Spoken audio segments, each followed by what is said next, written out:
యేసుక్రీస్తు నామములో మీకు అందరికీ వందనములు. అంత్య దినాల్లో అంటే దేవుని రాకడ సమీప దినాల్లో భూకంపాలు వస్తాయని దేవుని వాక్యంలో తేటగా ఉంది. ఇవన్నీ కూడా జరగవలసి ఉండేవి కూడా దేవుని వాక్యంలో ఉంటుంది. భూకంపాలు, యుద్ధాలు, కరువులు, మరి రాజ్యం మీద రాజ్యం, జనం మీద జనం, ఇవన్నీ కూడా జరగవలసినవి. ఎవరు కూడా ఆప్ చేయలేరు. అవన్నీ కూడా సూచనలు అయి ఉంటున్నాయి దేవుని యొక్క రాకడికి. ఇప్పుడు ఒక భారతదేశానికి ఒక భయంకరమైన భూకంపం పొంచి ఉన్నట్టుగా మరి వార్తలో చూస్తున్నాం. కాబట్టి అంతేకాదు, ఆ భూకంపాలు కనీసం 5 కోట్ల మంది చనిపోవచ్చు అంటున్నారు. మరి ఎందుకంటే అది వాస్తవమై ఉంటుందని నమ్ముతున్నాను. ఎందుకంటే మరి గత కొన్ని దగ్గరగా 3 సంవత్సరాల క్రితమే మరి కొంతమంది సైంటిస్ట్ చెప్తూ వచ్చారు, భారతదేశానికి ఒక భయంకర భూకంపం వస్తుంది. ఎందుకంటే కింద భూమి అడుగు భాగంలో కొన్ని ప్లేట్స్ ఉంటే ప్లేట్స్ ఏవో కదలవచ్చు, మారవచ్చు అని చెప్తున్నారు. మరి సైంటిఫిక్గా అన్నీ మరి చదివితే అర్థమవుతుంది.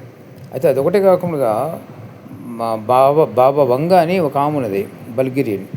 ఆమె చెప్పిన లెక్క ప్రకారం కూడా భారతదేశానికి, పాకిస్తాన్కి, 2 దేశాలు కూడా బలమైన భూకంపాలు రాబోతున్నట్టుగా ఆమె ఎప్పుడో మరి ప్రవచించిన ప్రవచనాలని డీకోడ్ చేసి ఉంచారు. ఆ డీకోడ్ చేసి మళ్ళీ ఎన్కోడ్ చేస్తారు. ఎన్కోడ్ చేయడం అంటే డీకోడ్ అంటే రహస్యంగా ఉంచేవి, ఎన్కోడ్ అంటే రహస్యంగా ఉంచినవి ఆ కోడ్స్ ద్వారా బయటికి తీసి చెప్తూ ఉంటారు. అది ఎన్కోడింగ్ అంటారు. ఈ విధంగా మరి ఆమె యొక్క ప్రవచనలు కూడా మరి అవునట్టుగా ఉన్నాయి.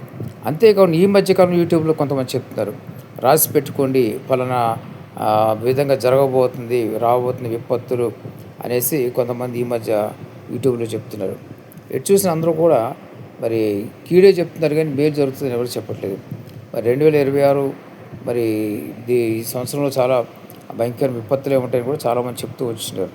అవన్నీ పక్కన పెడితే దేవుని వాక్యం సెలవిస్తుందంటే అంత్య దినాల్లో మరి భూకంపాలు వస్తాయి. కాబట్టి ప్రతి ఒక్కరు గమనించండి, రాబోయేది భయంకర భూకంపం అని మరి చాలామంది చెప్తున్నారు వార్తల్లో. సైంటిస్టులు కూడా చెప్పిందంటే మరి బలమైన భూకంపం భారతదేశానికి ఉందని చెప్తున్నారు. ఇవన్నీ విన్నప్పుడు మీరు ఏం చేయాలంటే కలవరపడటానికి, భయపడటానికి కాదు, కానీ ఇవన్నీ నెరవేరవలసి ఉన్నాయి. అయితే చేయవలసిన పని అంటే వాటి నుంచి మరి కాపాడబడాలి, వాటి నుంచి ఆ కీడు మీదకు రాకూడదు అని ప్రతిదినం కూడా మీరు ప్రార్థన చేసుకోవాలి. ప్రార్థన చేసుకుని ధైర్యంగా ఉండాలి. దేవుని కాపుదల మీకు తోడు ఉంటుంది. కాబట్టి గమనించండి, ఆత్మలో ప్రతి ఒక్కరు సిద్ధంగా పరిశుద్ధంగా ఉండండి. పరిశుద్ధంగా ఉండటం అంటే యేసు రక్తం మీ పాపాలు కడుక్కొని ప్రతి పాపం దేవుని దగ్గర ఒప్పుకొని విడిచిపెట్టాలి. ప్రతి పాపం నిమిత్తం పశ్చాత్తాపం కలిగి ఉండాలి. అప్పుడు మాత్రం దేవుడు క్షమించి పరిశుద్ధపరుస్తుంది. ఆ విధంగా ఉన్న ప్రతి ఒక్కరికి కూడా దేవుని కృప ఉంటుంది. దేవుడు క్షమించి పరిశుద్ధపరుస్తాడు. పరిశుద్ధాత్మ దేవుడు మీలో నివసిస్తున్నాడు. కాబట్టి మరి ఏ పాపం కూడా చేయకుండా ఉండగలుగుతారు.